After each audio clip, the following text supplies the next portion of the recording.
You've landed inside Launch Street, the Business Innovation Podcast, where we interview top innovators out there shaking things up so you can innovate, differentiate, and get further faster. Since you're here, we know you're the type of person that recognizes the importance of unlocking your innovation advantage so you can compete and win. And now, your host, the person that has worked with leading companies like Disney, Procter & Gamble, Aero Electronics, the U.S. Army Research Labs, and Red Robin on upping their innovation advantage. Tamara Gontor. All right. So, as many of you know, for the Inside Launch Street podcast, we're experimenting, right? We're innovating with a new approach. Part of that is we stream the actual interviews live, and as you can tell, if you've been watching, we're batching. We're doing 4 today, back to back, actually. And part of the reason we're doing this so everyone knows, is really 2 reasons. One is we discovered people wanted more interviews with me to talk about innovation and to really dig deep on human-centered innovation. And they love the guests that we're bringing on who are doing the interviews because it peppers in this incredible knowledge and perspective that we didn't have versus maybe just interviewing straight guests, which is totally different. And we're doing them live because the other feedback we got is, Tamara, you have all this great stuff to say, or you interview people or people interview you, and then it takes 4 months just because of scheduling, right, to actually get it out into the world. So we were supposed to wait 4 months to get some insights on innovation, how we can be better innovators. And I realized, oh yeah, why don't we stream them while we're on Zoom anyway? It's where I've been since 8 o'clock this morning. So let's just stream. So with all that, let's get to today's number 3 of 4, actually. I accidentally put 2 or 3 earlier. Podcast interview with my favorite person, good friend, colleague, and business mentor, Kris Boesch, who runs the company Choose People. And you said it best, right? You solve sticky people challenges.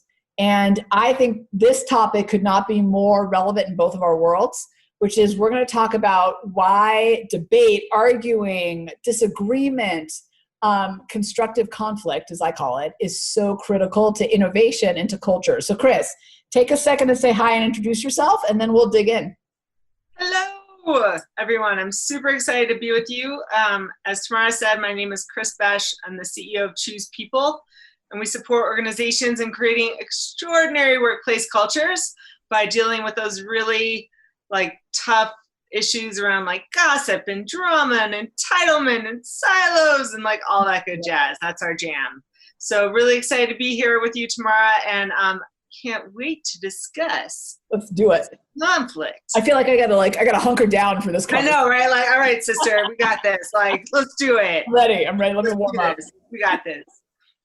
Yeah. So tell me, just big picture, tell me a little bit about your thinking and why constructive conflict is so mission critical to innovation.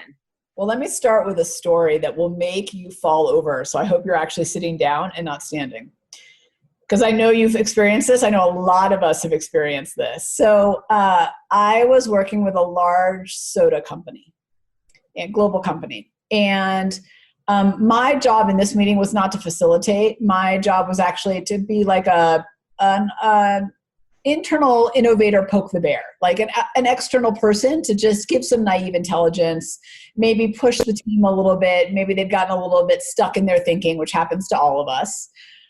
So the facilitator rents this super swanky loft in New York City. It's all everything is white and the pillars are in weird places and beautiful, and the chairs are stark and there's light. It's all an old warehouse looking place. It was gorgeous. I wanted this place as my home. It was beautiful. So we all get together and we're all sitting in a circle, and which is awkward actually a little bit in itself, this just big campfire circle. I don't know, it was weird. But that wasn't the part that really made this pop up for me. The facilitator got up there and said, all right, we're gonna be working through some sticky challenges. We got to figure out what in the strategy is not working and what we want to change and where we're headed with the brand. It's kind of a big conversation, right? This is all the VPs and stuff at this meeting, adults, which matters. So go with me. So the person goes up there and says, but I want us to have a yes and day, right? So when someone says something, if you're inclined to say yes, but you have to say yes and you can only build on what someone says. Now, I know some of you are out there probably nodding right, innovation, right, yes and. It's got its time and place.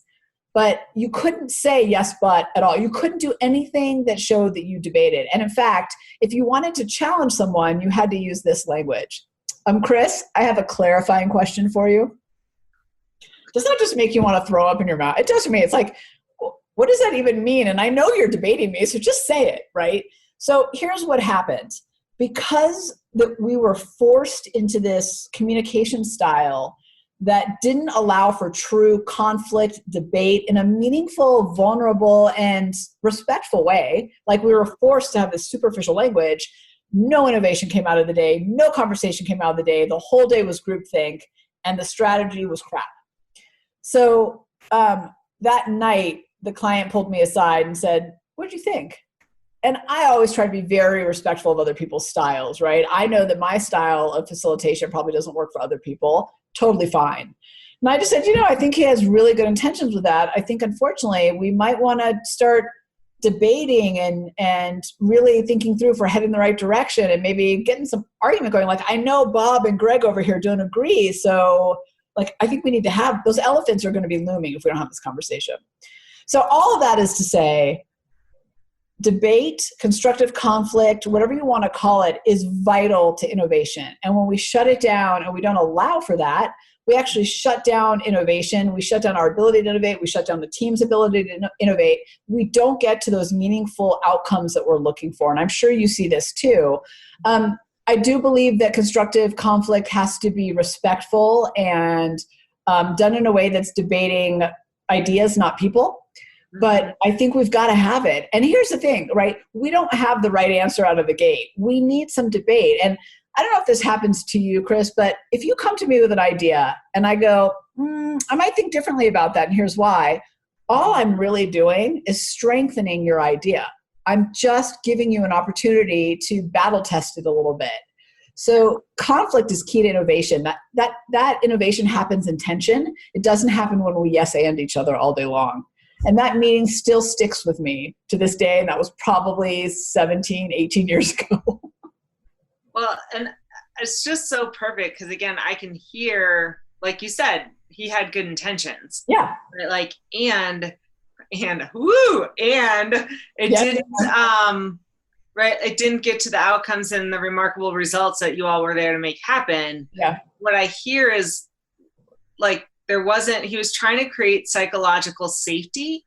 Yes. But instead there was just this weird, I don't even know what the word is, this weird agreement that wasn't really, like you said, it was forced. Yeah. I know one of the things that I do, and I wonder if you do this too, especially when you know the topic's going to be challenging, is put in place a whole bunch of ground rules, like a whole bunch of, and not a whole bunch, but like a whole bunch of ground rules and agreements around like, hey, like we're more committed to the success of the whole, right, than to like personal agendas, and where like no one gets to steamroll or bully or like take us off on crazy tangents. And you just have these agreements that create that psychological safety. But then from there, it's like, all right, let's dig in. Like, where are people at? Where's people's thinking? Like, where do you align? Where do you find that there's a gap between your thinking and someone else's thinking? So yeah, I think that's really interesting. The intention was there, but it certainly did not get communicated. Yeah. And I want to talk a little bit about psychological safety because I touched on this in my work quite a bit. I think it's important. And Google's done some really interesting studies that show that teams that have psychological safety are not only happier as a culture, they actually outperform teams that don't. And I think vulnerability and trust and some of those things are the kind of the bedrock of that psychological safety. But here's the thing, right? Without that debate, we don't get to those meaningful outcomes. We need it to make our thinking and our ideas stronger. The challenge is, and I've learned this in years of, and the tens of thousands of people across the globe that have taken our innovation assessment that tells you your style of innovation. Here's the thing. What we've discovered in that, right, is we all have these unique and everyday innovator styles. So Kris, the way you innovate is different than me, and the way, Jill over here on the team is different. That causes friction because the way I think is different than the way you think and different than everybody else. Mm-hmm. The beauty is if you can understand and leverage that, you can actually come together for a greater outcome, like the whole is greater than the sum of its parts or whatever that. I never get the phrases right, so hopefully that made sense, but you know what I mean. But the key is you have to understand how to leverage that friction and turn it into something positive versus letting it be friction. And I think the mistake we make on teams in particular is we either try to conform and fit in so that we're all coming from the same place, and that leads to junk ideas. They're not battle tested, they're not strengthened, or we let the friction take over and we don't see our differences as something that actually is valuable. But without debate and without disagreement, the ideas are vanilla at best. Yeah. Well, and it's funny because you and I were talking a little bit about this offline, this vanilla piece, right? If you're just trying to get this consensus, this like weird, wimpy consensus. Ooh, someone's at the door. I know. It's gotta love the whole Zoom life. And I could go on a tangent about one of my clients and like his son's bringing the monster like toy to like take his hat off, like as he's trying to make a really serious point with his team. But in any event, but it is like that whole like, oh, we just all have to agree. It's like, ooh, like, no, we actually don't. And that friction is powerful. Like it's really, really powerful. And if we can all just be really excited and generative of like, okay, what are we creating here together? And that we're each like in the flow of it. Like it just is, yeah, I'm 100% in agreement with you. So I'm going to share a movie scene that I know is fiction. I'm not sure it's a zombie movie, so it may not be fiction at this point. I'm not sure. But let me just share the scene with you because I love zombie movies. But this to me says it all. So have you seen World War Z, the zombie movie with Brad Pitt? I haven't. I'll have to add that to a zombie movie. Brad Pitt. How can you say no? Right. If you don't love zombie movies, don't watch it. But there's so the bottom line is the virus has taken over and zombies are everywhere and they're fast, right? They're like really bad. And I have a whole axis of zombies, but we'll get to that later. But Brad Pitt is sent across the world to figure out like kind of ground zero, like where this came from, what happened, so that we can figure out how to fight the zombies. So he makes his way to Israel. And Israel happens to be the only country that built a wall around it to keep out the zombies before everybody else. Like they knew it was coming. And he's in this Jeep with the commander in, I think it's Jerusalem. And he's saying to him, how did you guys know? How did you know? And he said, we have something here called the 10th man. And the job of the 10th man is that when everybody else is headed in one direction, when everybody else agrees, our job is to prove the opposite is true, no matter what. And I love that scene. And again, I know it's fiction, but that idea of like, hey, conflict and arguing and proving everybody else wrong is actually a really positive thing, I think is really powerful. And so my advice to people out there is you need to have the vulnerability and the trust and the respect and all that, and make it okay to debate. Like make that part of the process. It's totally okay, but we're so afraid of it. And I think sometimes as leaders, we do things that shut it down. So I've done this. So I'm going to throw myself under the bus.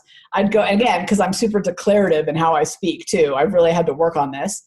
I'll go into a meeting, whether it's virtual or live, doesn't matter. And I'll be like, all right, team. So here's my idea. Here it is. Yeah. Now, it turns out if you know me, you know I'm super open to debate. In fact, I am Israeli, so I love debate. So, I'm all for it, but I don't do it in a way that invites it. So I've had to really work on that. Go, all right, team, here's my idea. What would you do to strengthen it? What holes do you see in my thinking? Like I've had to really work on presenting myself in a way that allows that space for constructive conflict. Because I think sometimes as leaders, we go, well, step up. If you don't agree, say it. It's not as easy as you think, right? Mm-hmm. But I even love how you just framed it. Like, how would you strengthen it? Right? Which is very distinct from like, what other ideas do you have? Right? Yeah. So just in the world of like how you're framing, like really getting clear, the thing that, right, again, people try not to be attached to their ideas. And we all love to hear, oh my gosh, that's brilliant. I love that idea. Don't call my baby ugly. Right. That whole world of it. And so I think I love your idea of the 10th man. And what I see that's a little bit like what would it look like if it was the opposite? Right. There's, like playing devil's advocate. Yeah. Like playing the whole devil's advocate side of it, and not even like, I think people get twisted or get weird in conflict as soon as they feel like someone is saying that they are wrong, like who they are as a human being in the world. Yeah. That basically people are terrified of being perceived as stupid, right? Terrified, absolutely terrified. And so there is like, how do you acknowledge and appreciate all the different contributions while still being in like, yeah, I beg to differ, or here's the disconnect I see, or, you know, something I think that's missing is, or, well, I don't know, they did try that other place, and not to say we couldn't try it, but what would we do because that didn't work out so well for them? So I have a couple tips on that. When it comes to innovation, and I think you probably add some around culture in general, but here's one thing I'd say. And there's actually a few reasons why this is good. One is I have learned that, first of all, the round table where we're all facing each other and sharing ideas forces us to pit ourselves against each other. What actually works better is to have and you can do group brainstorming and ideations. I'm not saying you can't, but what works better is to actually have everything written, get things on sticky notes and up on the wall, and then debate what's on the wall. Even if it's your idea, it's not about you, because I'm not like giving you the Vulcan mind stare of like, Kris, let me tell you what I think about your idea, right? Right? So I'm actually debating the ideas on the wall, and that actually makes a huge difference. It's a tiny little thing. It also actually includes the introverts in the room, so there's a kind of other reasons why that matters. But we've got to move away from like, I'm debating you, to I'm debating that idea, solution thing, right? So that's in a brainstorm. But let's say you're on a Zoom meeting, one-on-one, or in a hallway, whatever. I like to first seek to understand, because then you're more open to the debate. That's been my experience. So Kris, if you come to me and you say, Tamara, I have this idea. Actually, it happened to me this morning. I'll share with you. A colleague called me and said, Tamara, I have this idea. What do you think? First of all, never end with what do you think, because that forces me into an up or down vote. I either love it or I hate it. Say things like, what would you do to strengthen it? What holes do you see and how would you fill it? So that's a whole separate podcast too, of like the language of innovation. But we do a lot of that in our tribe, because I think communicating innovation matters just as much. But if I say to you, so sorry, let me go back to my story, right? So this person called me and said, what do you think? I wanted to launch into all the holes so that I could give her that debate. And that was my honest feedback. But before that, I said, hold on, help me understand why you're looking to do this. Like, what is the outcome you're looking for? And so first of all, I got more context. So I'm not just debating to debate, and I'm not debating her. She's now more open because I'm actually seeking to understand, truly seeking to understand first before I give feedback or before I debate her. And then I debated, and we had a great conversation, and we got it to a better place because I had context, and I got to show her the holes in her thinking. So I think there has to be a level of seeking to understand that happens first, and we often miss that, and we launch into debate, and that's why it's not taken well. Yeah. I love the seeking to understand first, because like you said, context is everything. Going back to like your last the last podcast that we literally just did. Right. But where like, if you're not even present to the context of like, okay, why are we asking this question? Right. Yeah. And the thing that occurs to me too, I remember a gentleman who ran a company, and one of the things he did with his team is that if someone brought up an idea, everyone was to +1 it first. Like, be like, I see how that could work in this way, or I like that idea because. Right. Which I just like that. And then people could get into, and, here's what I'm concerned about, or because we are looking for, red flags that we don't see. There is a piece where we're looking for that from people, as well as validation for our brilliance. It's always this interesting combo platter, but that's how people know to contribute, is to say, hey, there's this big red flag that you're not seeing. Right. And I do want to point out something, because you do this really well, and I think it's important to conflict. There is a difference between saying and but. And someone explained it to me this way. But negates everything that was just said. Yeah. And builds on it. So you can and debate. And I think it's actually a really important, tiny but powerful distinction. So if someone comes to me and says, here's my idea, and I go, but blah, blah, blah, blah, blah, I'm negating everything that was said before. Yeah. if you come to me and say, here's my idea, and I go, interesting, and I might look at this because blah, blah, blah, blah, I'm still getting to constructive conflict. In fact, I am getting to it. I'm just doing it in a way that doesn't minimize what was already said. Where I have an issue with yes, but versus yes, and is we take that as anyone who disagrees with me, I should ignore. And anyone who agrees with me obviously gets my brilliance and we should go off. But first of all, the reality is we need those other people to get our ideas implemented, right? We can't innovate alone. And second, we need them to poke holes because they have perspectives and different ways of thinking, going back to different everyday innovator styles that we don't have. So we're really doing ourselves a disservice by not allowing them to challenge our thinking and to being open to that. The most confident person I've ever met was this VP at this company who regularly in meetings where everybody was trying to prove how right they were, right? What would say, help me understand because I'm seeing this different perspective. And he was open to receiving that. And I think that really matters. And I think, again, what it really all boils down to is you can't have a solid culture and you can't get to innovation if everybody is group thinking and just yesing all the time and there's no room for real conflict. And just a little bit back to my original story about I have a clarifying question. All that does is make me angrier. I don't know about you, but because I know that you're just covering up that you don't agree with me. So just say it. Well, and if there's healthy debate that's allowed, then it actually is a clarifying question, right? Yeah. But if we all know we're just here being really nice, we're just so nice and we're so polite. We're so polite and so nice. Yes. And we get really nice answers.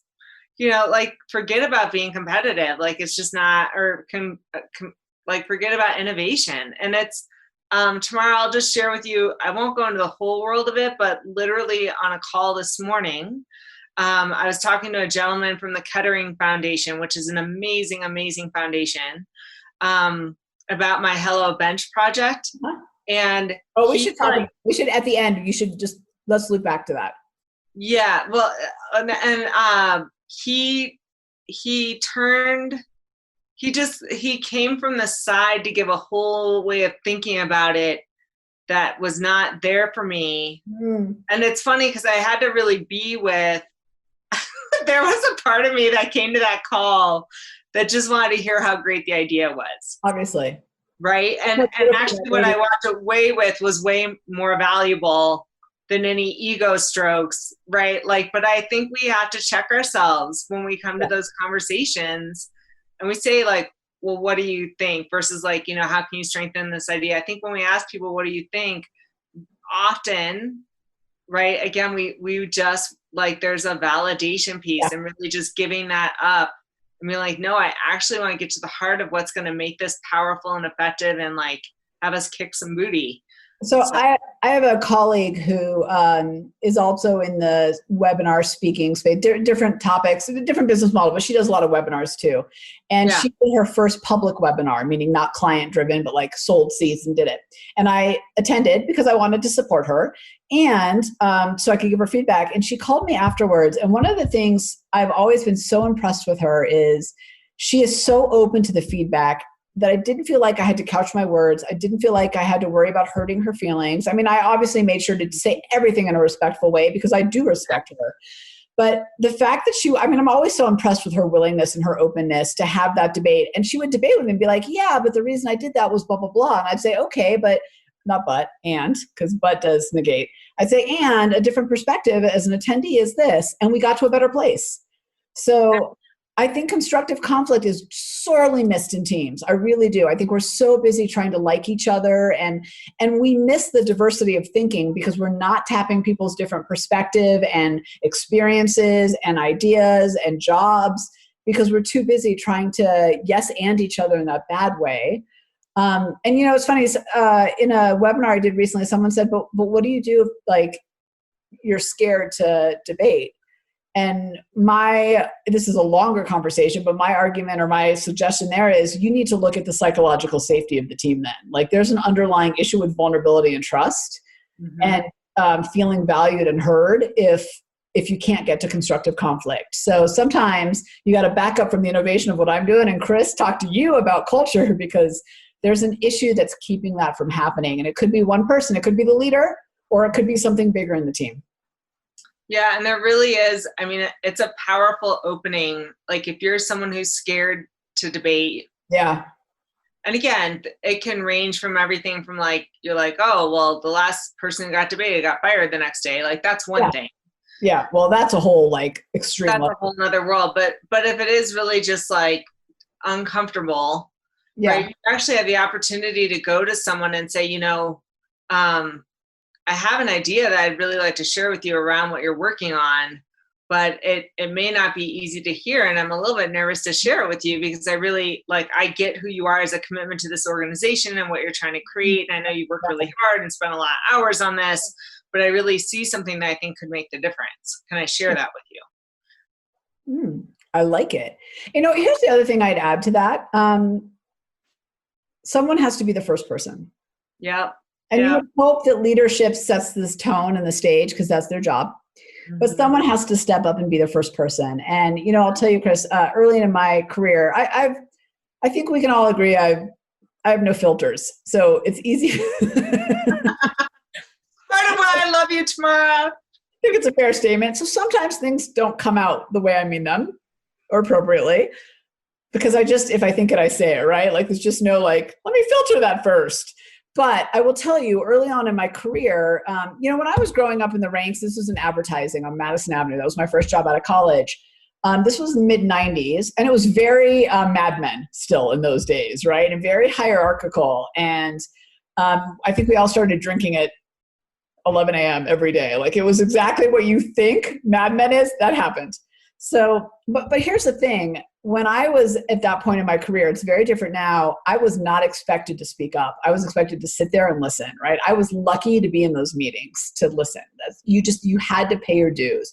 It was a little bit of a different experience. And I was very fortunate. I had some amazing bosses who recognized hey, maybe we actually want to pay attention, not just me, but all the junior people and actually listen to them. They're on our team. Why aren't we asking them their opinion? I'll never forget, I'm in this meeting and it's the head of these departments and then our clients who are these mucky mucks, big time, fancy people. My vision of them is they were so professional, right? And I remember my boss turning to me and going, because the product was actually skewed slightly younger than all of them, and saying, well, what do you think? And I froze because not only did they want my opinion, but I didn't agree with theirs. So now I was in this weird situation where I was like, oh, shit. Right? Now what do? Do I say, I think you guys are onto something. Great job, right? Or do I speak the truth and say, here's how I might adjust that. So I decided to speak the truth, but I was sweating underneath it all. Just so you all know, this was not easy for me. And I said, well, I see where your guys are trying to go. I might add this to the conversation, right? And I disagree. And I said, and here's why. And I, showed them why I might be wrong. Here's the interesting part about that. Then the person across the table who was much older than me and had been on the team for years was like, I've actually been thinking something similar, and started debating with something else. And suddenly it gave room for everybody to debate. And I just want to be clear, I don't give myself a ton of credit. It wasn't like I did something brilliant and opened up. I just first froze, then started sweating, and then decided, oh my God, if I don't tell them what I think, and it turns out what we do is wrong, I look like an idiot too. It was self-preservation in all honesty.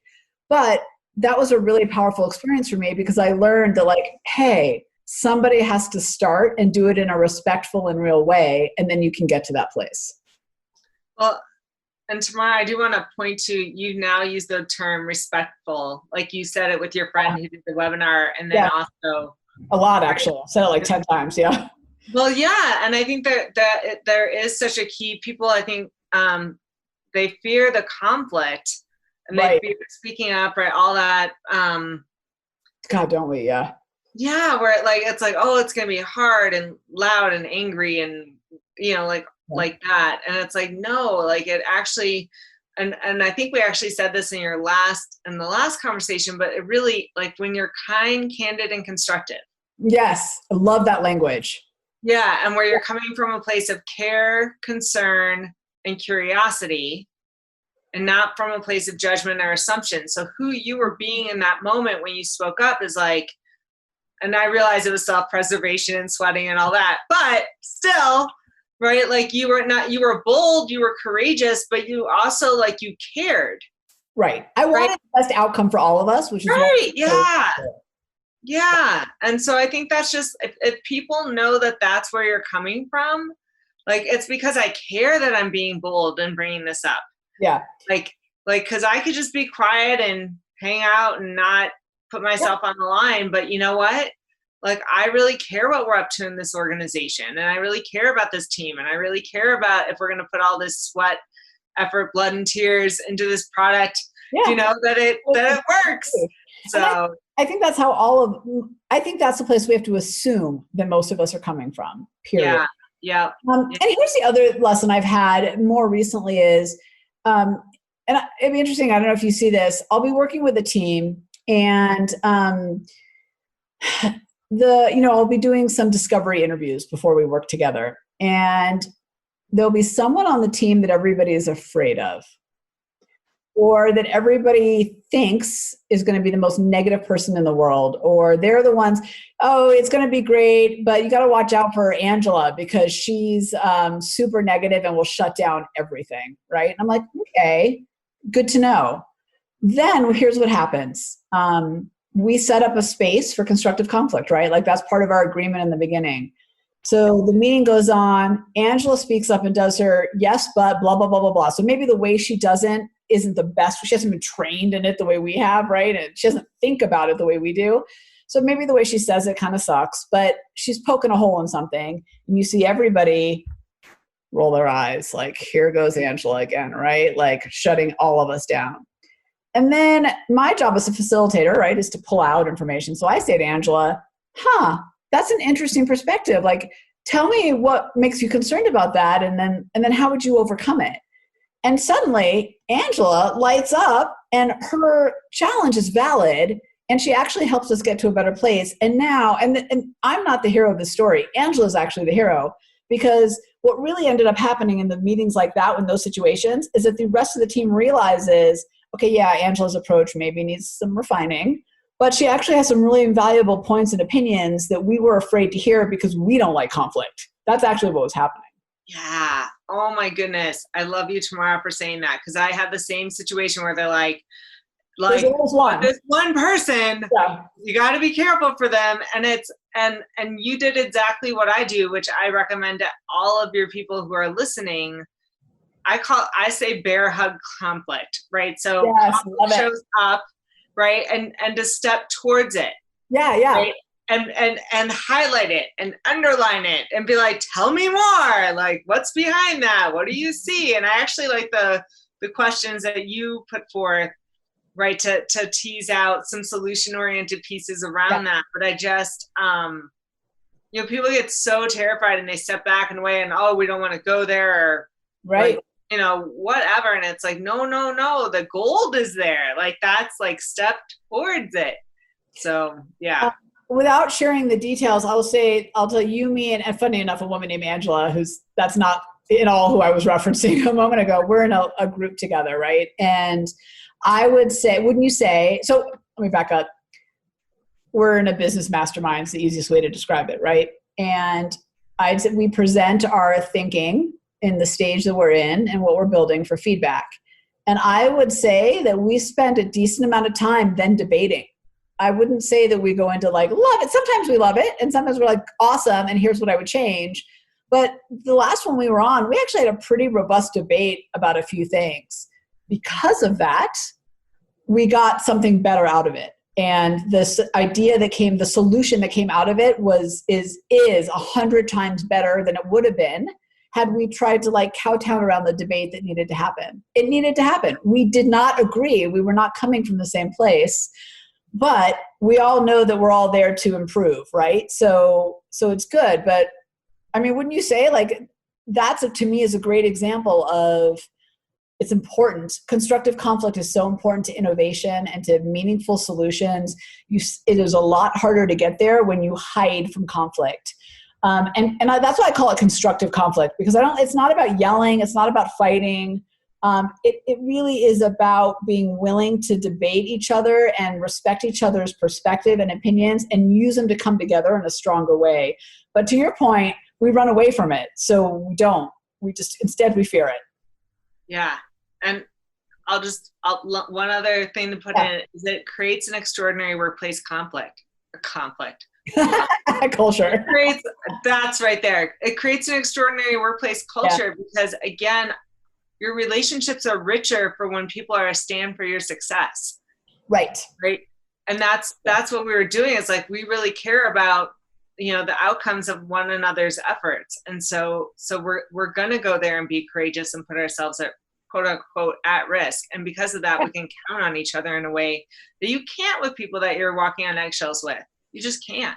So I want to share just one other quick story. This is a little bit about culture, but I think it leads to innovation. In fact, it really does. So there were two teams at this company I used to work for, and these two different leaders. And at one point we did one of these, this is called 360 reviews, where like your peers, your bosses, and the people that work for you review you. And then they made the feedback, I don't want to say public, but they were pretty transparent about it. That was part of the process that we went through. And one of the leaders got the feedback of like, really nice, really fun, really whatever, hard to work for, interestingly, right? Challenging to work for, feel like innovation is stifled, feel like my creativity is stifled. The other leader got the feedback of always know where I stand, can be blunt, but always know where I stand, really allows me to have a voice. And something else, right? So, but you get the point. And I never forget, because I was on both teams, and the leader that didn't get the best reviews, the one who got the whole like, people like me, but I'm hard to work for, came to me and said, like, I don't understand. Like, everybody likes me. Like, I'm trying so hard to be liked. And it was an interesting conversation. I just had to tell her, like, listen, this is not about who's more popular or who's a nicer person. You're both great in different ways. But on that team, I feel like we have room to debate, and I can be strong in my voice, and I know when I've done something wrong and when I've done it right. With you, I feel like you're so busy trying to get me to like you that none of that happens. And it was an aha moment for both of us, actually, because I don't know that I could have articulated why I liked being on the blunt person's team more than the nice person's team. But there was a huge difference. And if you ask their boss the difference in their output, their boss will tell you the output on the blunt person's team was way more powerful. Now, I'm not saying go out there and suddenly be like super blunt if that's not who you are, but I think the point there is like that team allowed for debate and conflict and disagreement and differences and uniquenesses, and that team did not. Yeah. I see it. Problem solved. Yeah. I'm telling you, that combo platter of kind and candid. Yeah, that's great. I love the way you said that. Like, it doesn't work. And, I didn't have that language before, but I will tell you that before I disagree with someone, I ask myself, is this kind and candid? Now, I don't know that that's a language I used before, but that's a better way to say it, because am I coming from a place of like good intent for the betterment of the team, or am I being snarky? Because we can all do that sometimes. And, right, I'm not saying I do that all the time, just sometimes. I mean, we all do it. It's human nature, right? And is this constructive? Like, is debating this going to be a constructive comment? If I think the answer is yes, then I'm going to say it. But I want to loop it all back to say that somebody has to start. And it may be uncomfortable, and it may be awkward, and it may be a little bit risky. But if nobody starts it, it never happens. I think that's your mic drop, Tamara. Done. So I'll just close out by saying that, hey, I think, Kris, what you said, don't fear debate, right? Or don't fear conflict. It's actually really one to bear hug it. I think that's how you said it. Bear hug the conflict. Yeah. Hey, before we go, and we have one more that we're going to record, but tell us about Hello Bench, just so that people know, because it's so amazing what you're doing. I'll make this short. So with Choose People, we're all about creating emotional intimacy in workplaces. That's actually the secret ingredient to having an amazing workplace culture. And the Hello Bench project, we're really looking at like, how do you create emotional intimacy in public spaces? Mm-hmm. And so basically creating real deal connection and conversation in our communities, in our neighborhoods, through this really innovative bench. So go check out hellobenchproject.com if you want to learn more. We'll put the link in the show notes, to all the show notes for that too, because it's phenomenal. And I will tell you, I was just reminded as you were talking about a real constructive conflict moment we had with you, me, and another person where you showed us the bench for feedback. Yeah. And you got a little bit, I don't want to say lambasted, but you got some pushback on a few things. And that really helped, right? Take it to a new place. Absolutely. And I wouldn't have seen it. I wouldn't have known if they had not pointed out where they're like, duh. And I was like, oh, you're right. So, and like, thank goodness. Thank goodness. Yep. All right. I'm going to end this one. We'll be back for one more in a minute. Thanks for hanging with us on Inside Launch Street. If you know someone that is truly ready to unlock their innovation advantage, have them join you on Launch Street. Discover your innovation advantage. Build a team of high-performing innovators and ignite ideas and solutions that create massive impact. GOTO, launchstreet.com. Remember, innovators, if you don't take the leap, somebody else will.